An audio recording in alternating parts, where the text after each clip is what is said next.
पिता परमात्मा पूर्ण ब्रह्म सारी सृष्टि के रचनहार कबीर परमेश्वर जी की असीम रजा से आप सभी पुण्यात्माएं परमात्मा की अमर कथा सुनने के लिए उपस्थित हुए। पुण्यात्माओं, सौभाग्य आपका, आपको ऐसे समय में मनुष्य जीवन प्राप्त है जो समय बहुत ही मुश्किल से सुलभ होता है। आप जी अभी अध्यात्म मार्ग से परिचित नहीं हैं। आपके शुभ संस्कार आपको यहाँ लाए हैं। अब धीरे धीरे आप इस ज्ञान से परिचित होते जाओगे। आप उस गए हुए समय को बहुत पछताओगे। सारा जीवन हमारे पूर्वज दादे परदादे इस रोजी रोटी के लिए ही पचकर मर गए। अंत में सभी कुल के कुल नाश हो गए और आज वो ना जाने किस प्राणी के शरीर में आज वो कष्ट उठा रहे होंगे।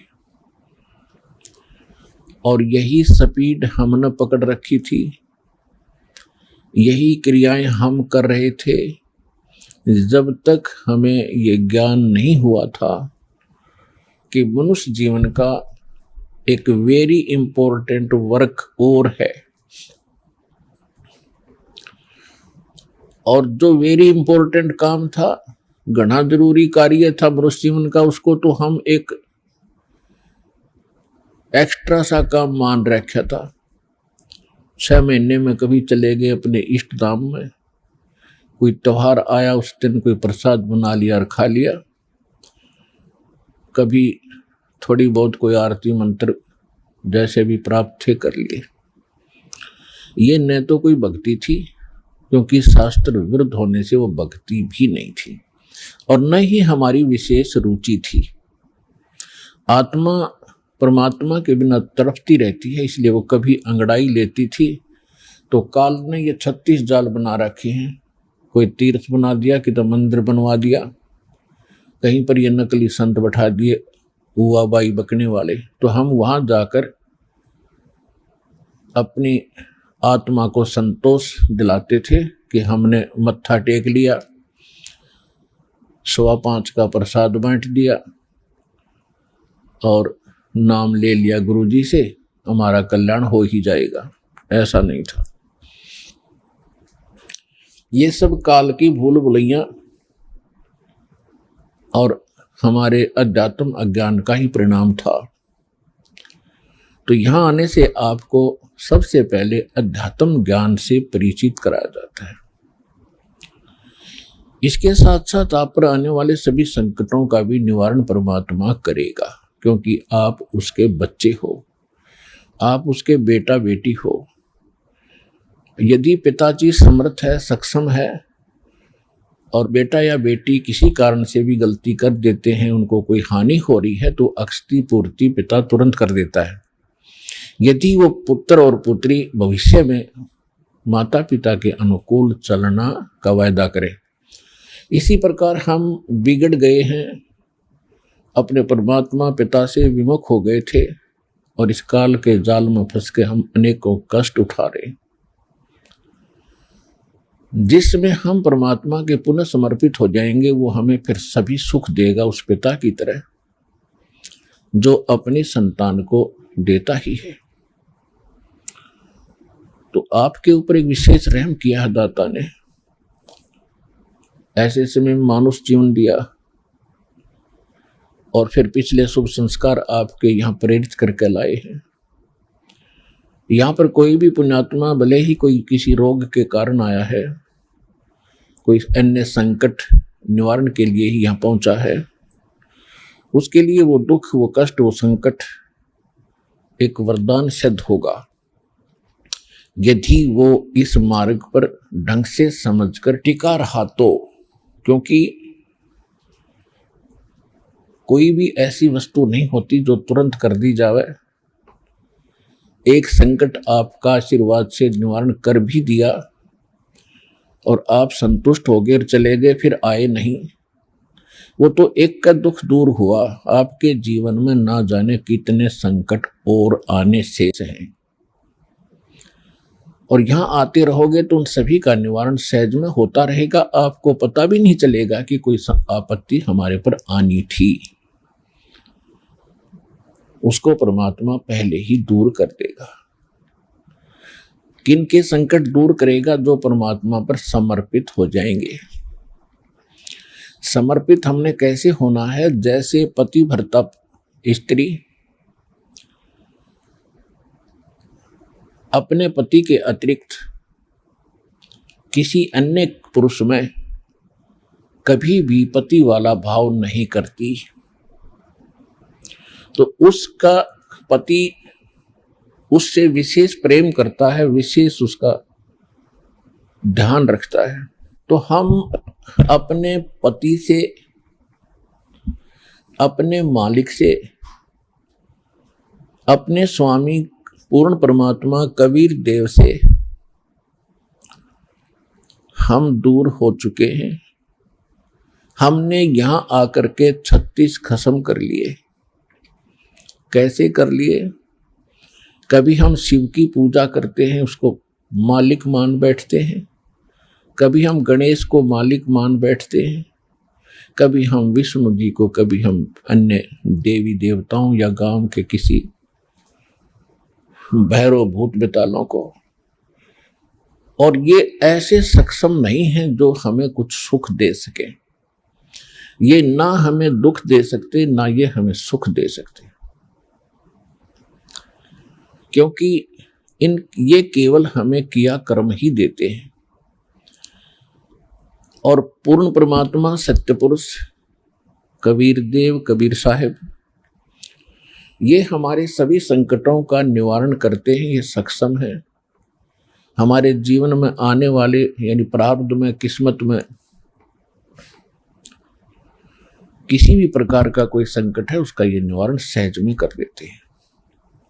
ये कब करते हैं? जब हमारी आस्था 100% कबीर परमेश्वर में हो जाएगी और अन्य किसी भी देव से हम कोई भी वस्तु की डिमांड स्वप्न में भी नहीं करेंगे। किसी भी प्रकार का कोई संकट है तो अपने परमात्मा कबीर जी से ही हम अर्जी लगाएंगे हृदय से। कुछ समय के बाद आपका स्वभाव बन जाएगा इस ज्ञान और समाधान और इस भक्ति के कारण कि आप पर कुछ भी आपत्ति आवेगी, आप केवल हे बंदी छोड़, हे परमपिता परमात्मा कबीर साहिब, आपके मुख से यही निकलेगा। तो उस समय परमात्मा आपके साथ हो लिया। फिर उस आत्मा के जीवन सफर में कोई भी संकट,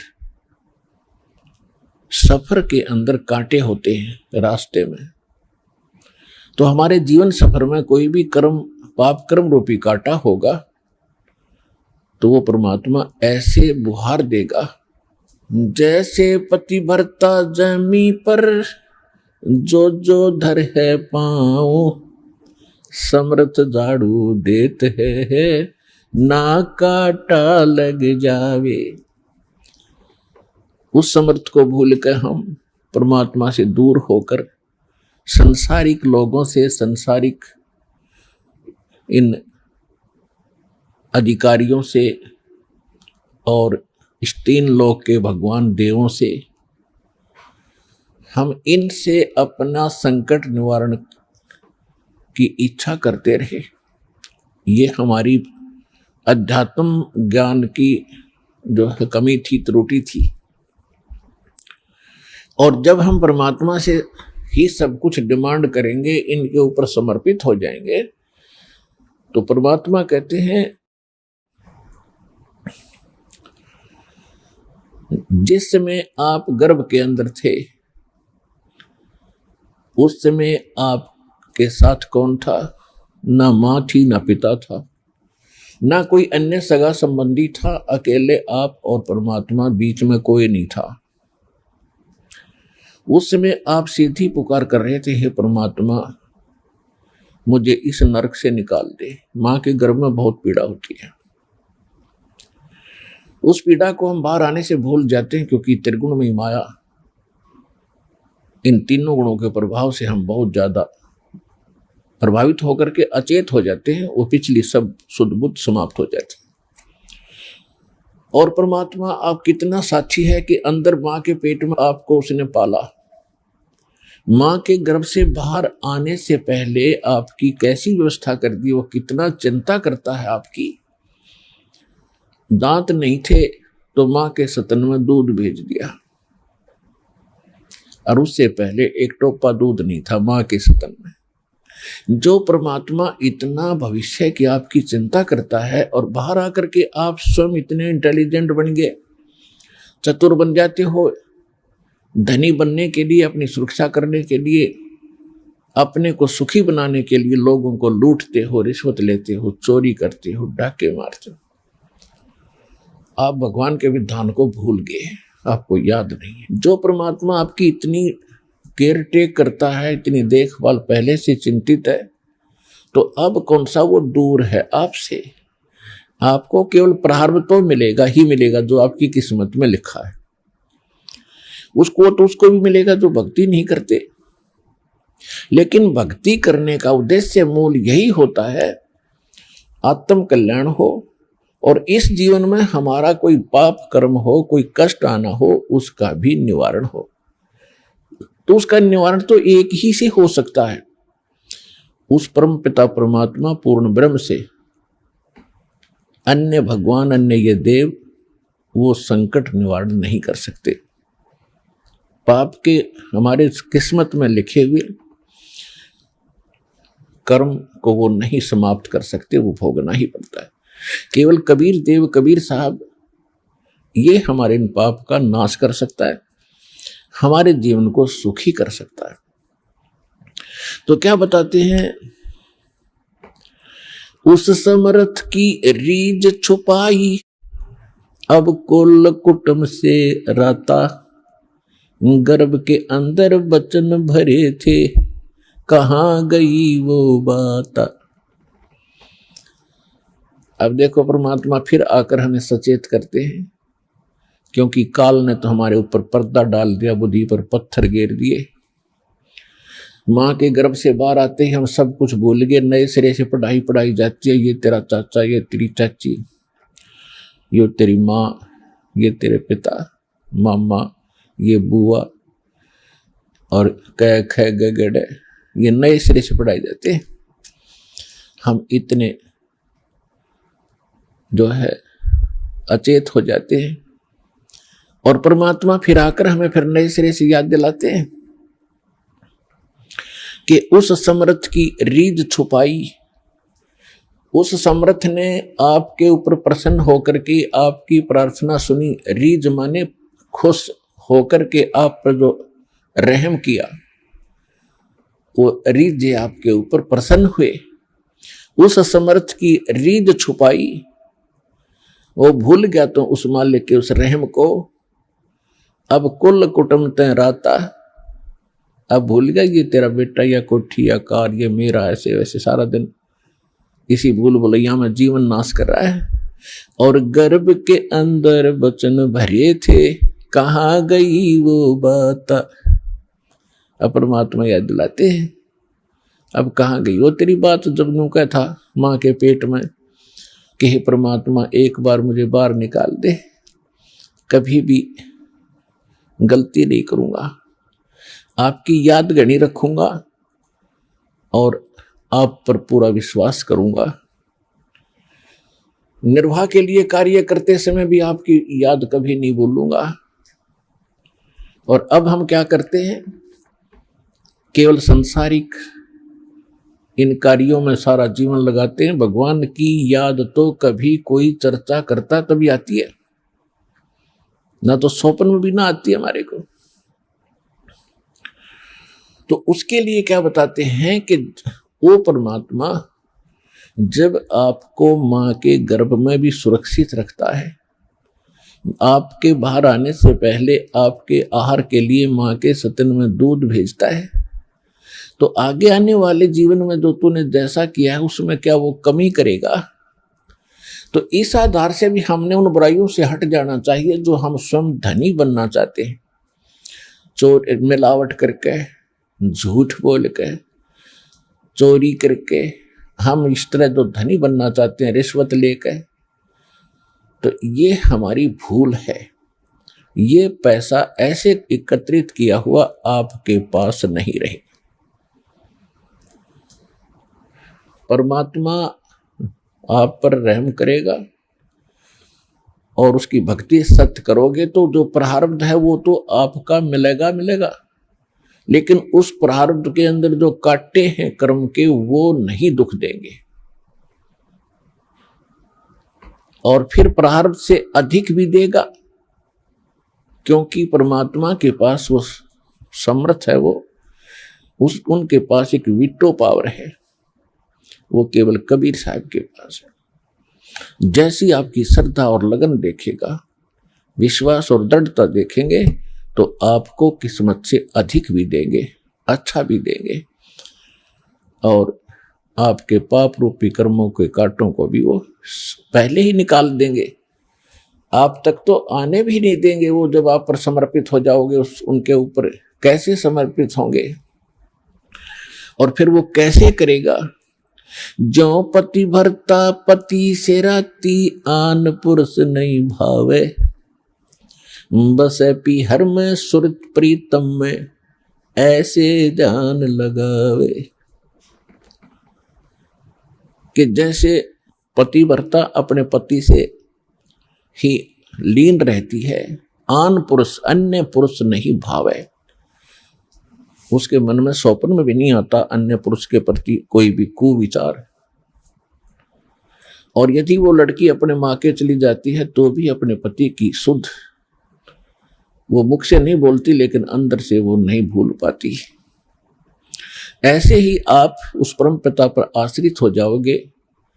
कहीं पर भी आप काम कर रहे होगे, किसी भी फील्ड में, चाहे दुकान, मजदूरी, किसानी या नौकरी, तो आप उसी लड़की की तरह उस पर अपने पति यानी कबीर भगवान को, परमात्मा को, उस मंत्रों को, उसके रहम को आप कभी भूल नहीं पाओगे।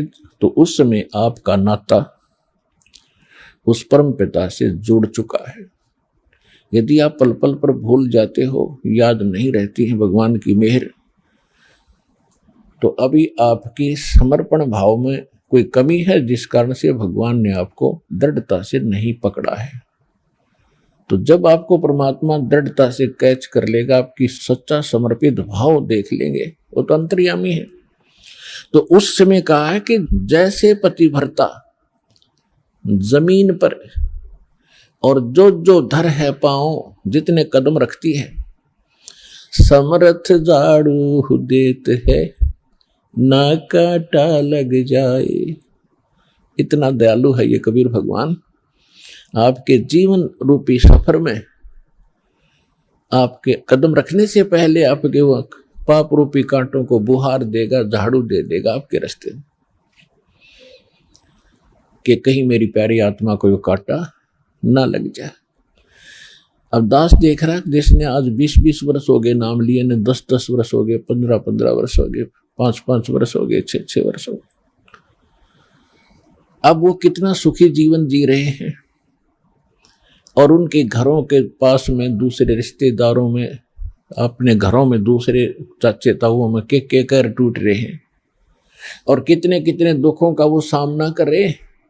तो वो इन पर भी आने थे, आज उनको पता भी नहीं कि हमारे ऊपर कोई कष्ट आना था, क्यों आया ही नहीं।